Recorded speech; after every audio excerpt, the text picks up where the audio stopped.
Hello everyone, it's Hoplite Mike, I hope you're all doing well.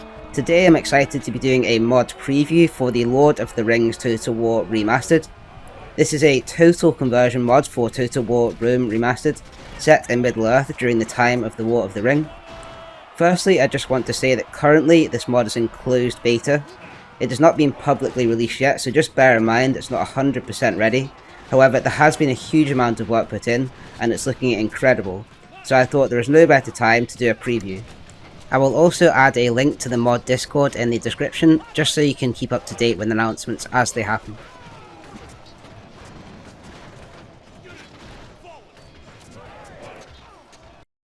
In looking at the range of factions available, you have the option of either a story-driven campaign or a more sandbox type of experience. The Free People's faction is effectively the Fellowship of the Ring. This is a heavily scripted campaign designed to emulate and allow you to play through the original events of the Lord of the Rings. If you choose to play as the Free Peoples, you will start as Frodo in the Shire. Your first objective is to head to Bree to meet up with Aragorn, all the while trying to dodge the ring race that prowled the lands hunting for the One Ring. Once united with Aragorn, you will make your way to Rivendell, where the Fellowship of the Ring is formed. From here, you take control of the Fellowship and begin your journey across Middle-earth to reach the fires of Mount Doom. From reading the game files, there are over 15 scripted events on the Free People's campaign that will allow you to utterly immerse yourself in the events of the Lord of the Rings.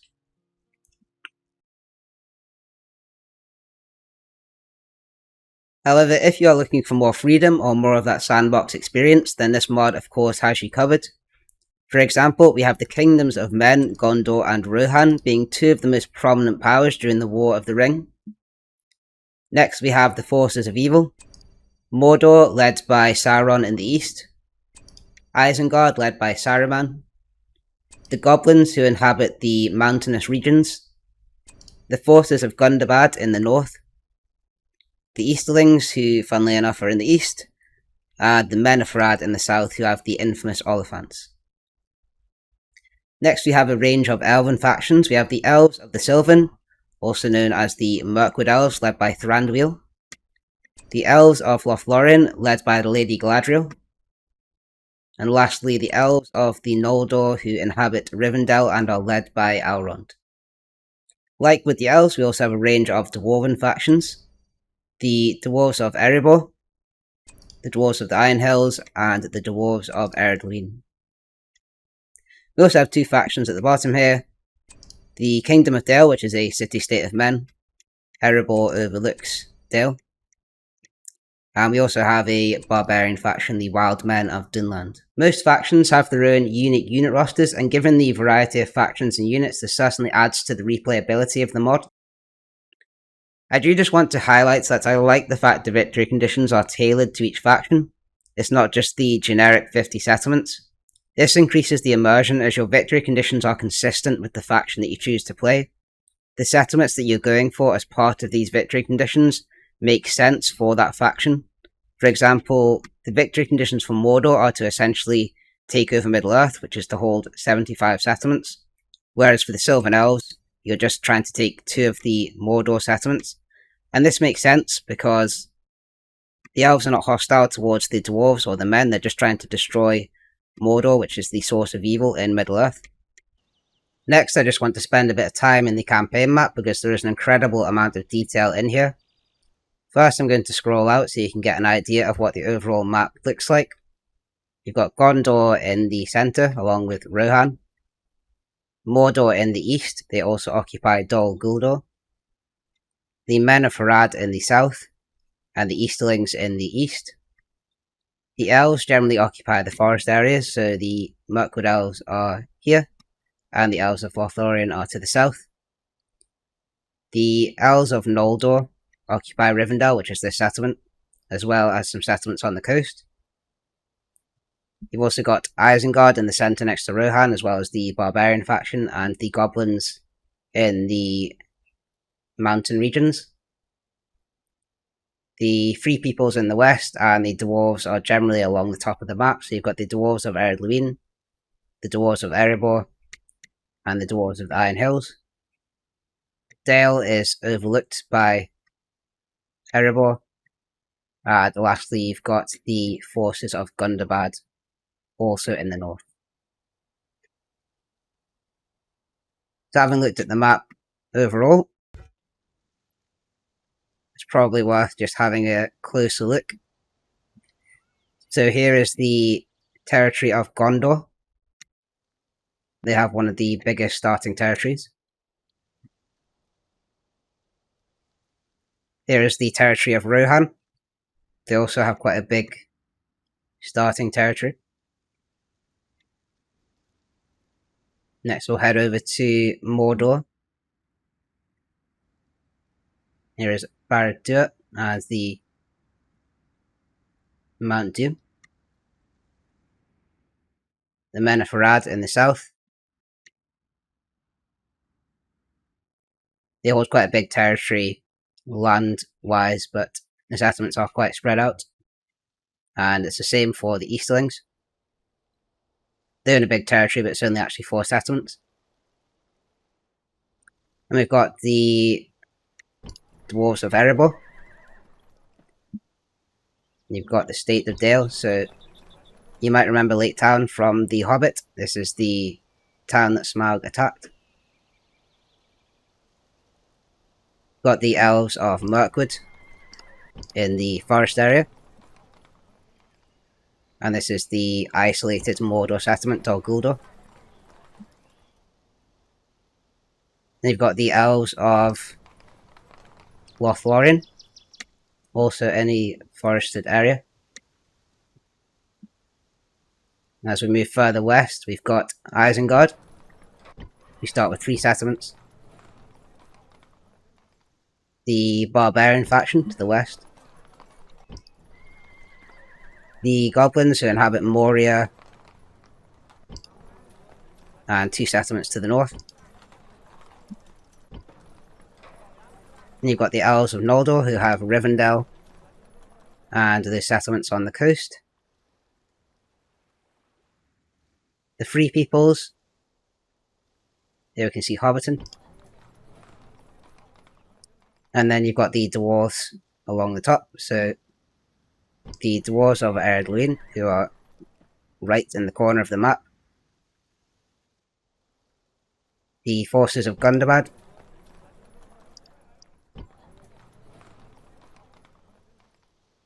Then we've got the other dwarf factions. The Dwarves of the Iron Hills. And the Dwarven clans. So having gone over the campaign map at a high level, there are a few things I'd like to take a closer look at, just in terms of showing the detail. The first of which are the wonders on the campaign map. We're going to start with the Argonath.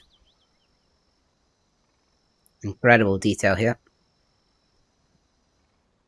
As we move to the west, there is another wonder. The Alosterian Towers. They increase naval trade by 40%. And then some of the detail on this campaign map is just fantastic. So if we move further east, we can see Weathertop, where Aragorn fought with the Nazgul in the first film. And if we move further east, back towards the Argonath,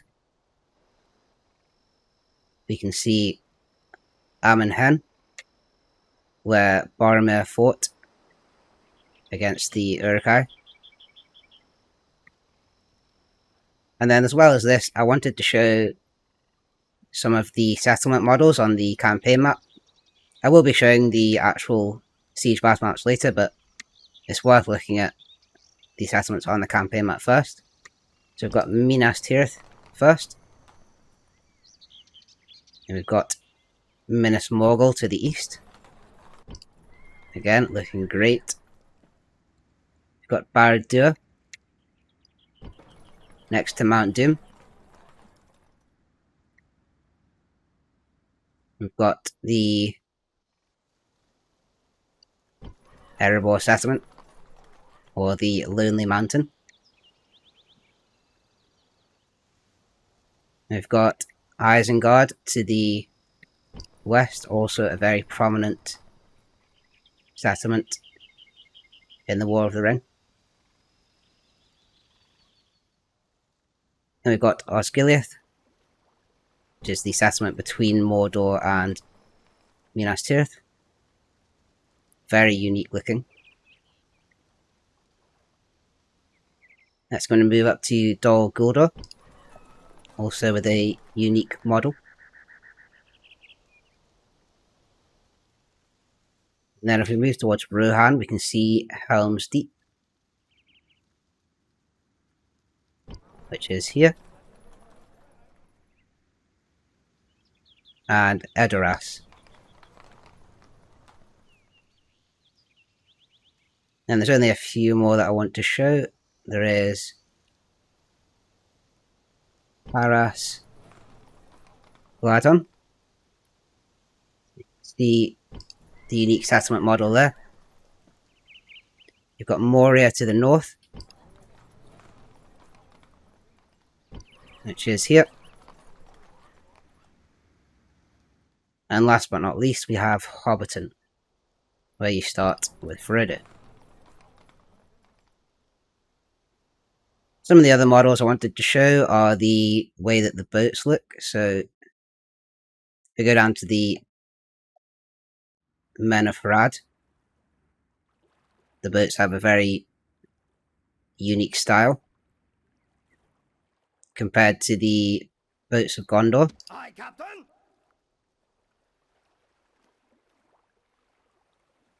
And then lastly, I just wanted to show off some of the character models. So on this map, you'll find all the characters from the Lord of the Rings. We've got Orders.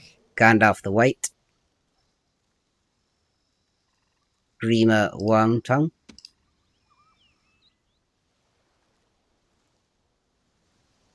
we head further east.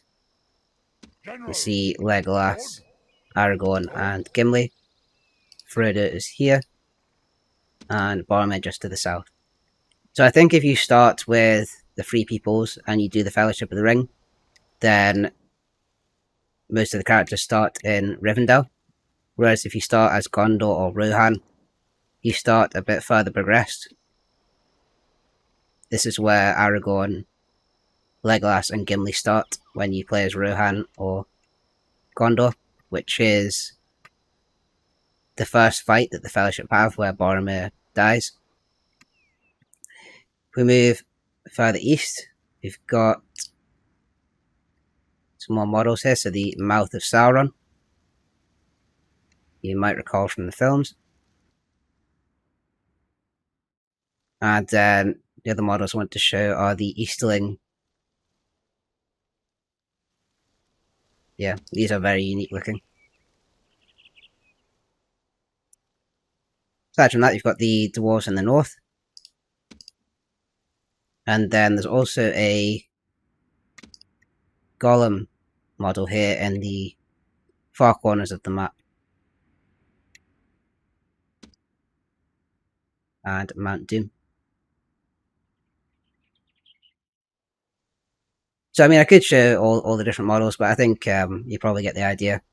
The detail in the campaign map is fantastic. I love the way the models look. I like the unique settlements. And yeah, with that, there was just one more thing I wanted to show. A personal favourite of mine is the Mummikill in the south of the map. So unfortunately, I can't click on. Oh, sorry, I can. So there's the Mummikill there. It's a tradable resource. The Men of Harad are the only faction that have access to the Oliphants. So I just thought that was a nice touch on the campaign map. Next, I just want to show some of the siege battle maps. So we have the dwarves fighting the goblins at Moria, Mordor laying siege to Minas Tirith,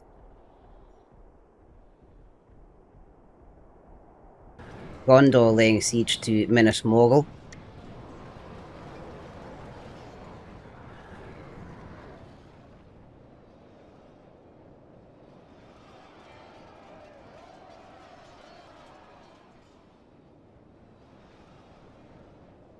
Isengard attacking Helm's Deep.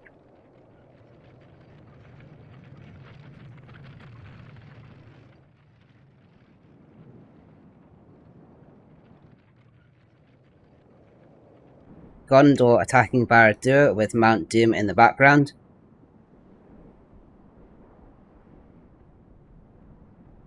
Gondor attacking the Black Gate.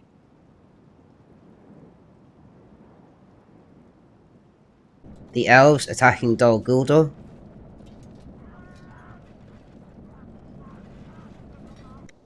The Eagle's Eyrie, home of the Great Eagle.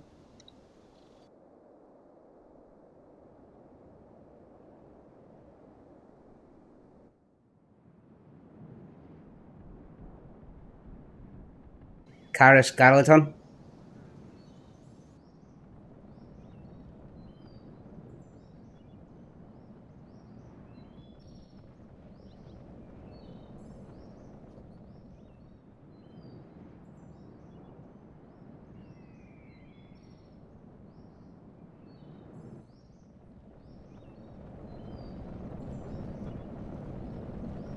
And last but not least, the settlement of Isengard.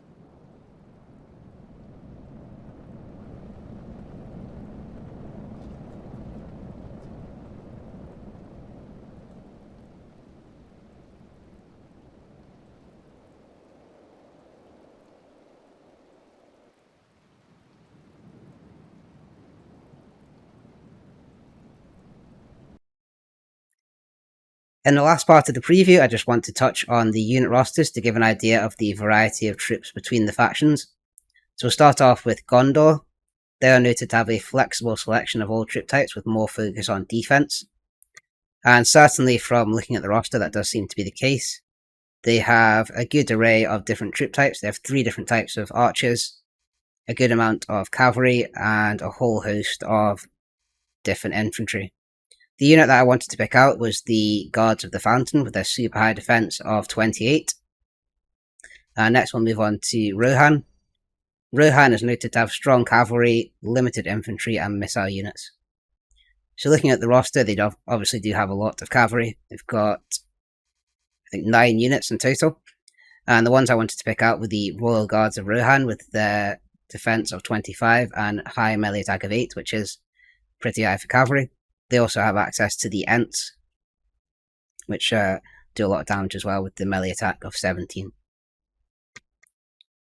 So moving on to Mordor, they are noted to have armoured orcs and wicked men, servants of Sauron, a large mix of troops with the powerful trolls. So we don't just have one, we have 4 varieties of the trolls. We have the battle trolls, the attack trolls, mountain trolls, and the cave trolls. But their attack is super high at 16. Most of the infantry units seem to have an attack somewhere between sort of 3 and 10, 10 being on the very high end, so these trolls will certainly do a lot of damage if you let them, but obviously there's not many to a unit. We also have the Fell Beast, which has a very high attack of 25, and super high morale of 50. Moving on to Isengard, they have the Uruk-hai, so the brutish Uruk-hai, minions of Saruman, and fearsome berserkers, limited missile and weak cavalry. So looking at this, they just have the Warg Riders as their cavalry unit, but they do have the Berserkers, which are super strong, with their melee attack of 9, only 24 to a unit, albeit. You might also notice Lurtz there, and Saruman. So next we have the Orc factions, or the Goblins, sorry. Numerous Orcs and Goblins with limited missile and cavalry.